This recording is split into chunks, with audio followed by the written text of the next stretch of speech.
Hi there, my name is Danielle, and for my agriculture project, I chose to do it on edible insects.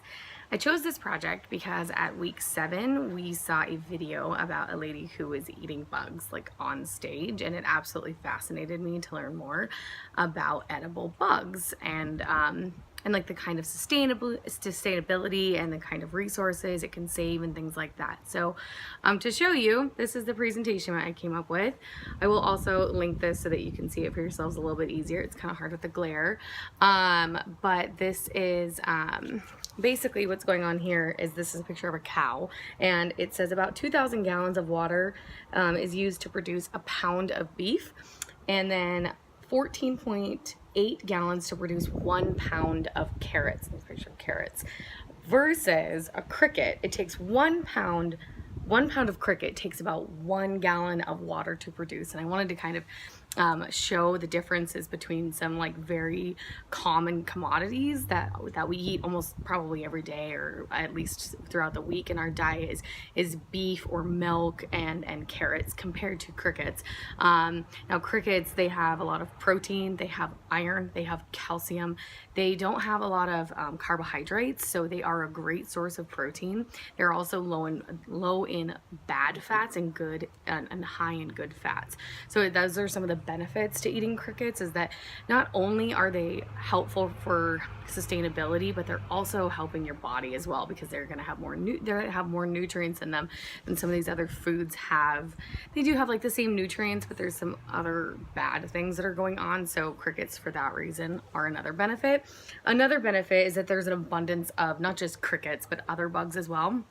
What's really nice about bugs is that throughout the world, each culture, each society, each country, they have their own set of bugs that's set for their own environment, and those are the type of bugs that are going to be eaten in your environment, and there's lots and lots of them. So that's what's nice about bugs, is that you're not going to be running out of them. They take up a small amount of space. They don't take a lot of water to produce. Particularly crickets, like I said, was 1 gallon per 1 pound of crickets. I imagine that other bugs are actually quite similar. I imagine they don't take much more water than that. The other thing that is a benefit is that I said that it was nutritional, arguably more so than meat itself, and that they are more sustainable. They live in all kinds of conditions, and they're really easy to feed. They don't take a whole lot of food, not just water, but they don't take a lot of food either, which is really, really nice. So some of the issues with this is that bugs are not socially acceptable to eat all the time. Just the idea of eating bugs, I think that's personally like an issue for me, is like crunching on a bug, and watching the lady in the video crunch on a bug was like, that's great for a video, but I don't know if I could do that myself. I do think that a way around that though is to either make it with other foods or ground it up into like, protein powders and things like that, so that you can still get the nutrients that are in it without having to actually crunch down on a bug. I think that that's a way to get around that issue. Personally, I would have no issue with that. There is potential for venom and other issues with the bugs that are, since we're talking about bugs throughout the world, not really too sure, what kinds of things are going on with the bugs, bacterias, fungi, and things like that we need to be careful of. But just like with all of our other foods and regulations, we can regulate this the exact same way. And there's not enough known about the side effects of eating bugs and the effects it would have on the entire ecosystem. I do think that's an important point to bring up, because when we're talking about sustainability, we want to talk about not affecting the environment negatively. Eating bugs, is that going to have some negative side effect for some other creatures in the ecosystem overall?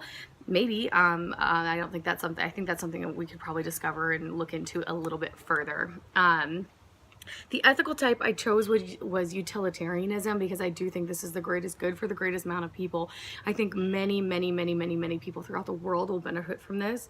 And the great thing about edible bugs is many people throughout the world already do eat bugs. So this is more Western culture getting used to the idea of eating bugs, I think is kind of, something that is a big hurdle for us to get over. But I think utilitarianism is applicable for all around the world. I think it's also applicable to apply to animals themselves, because we're avoiding hurting animals as well.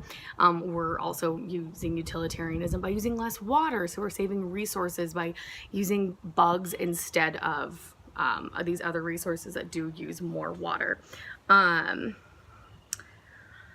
Like I said, the subject became of interest to me when we watched that video. That's what this bubble here is saying, is that it became of interest to me because of that video that we watched during class, and I really found it was like something I wanted to explore a little bit more.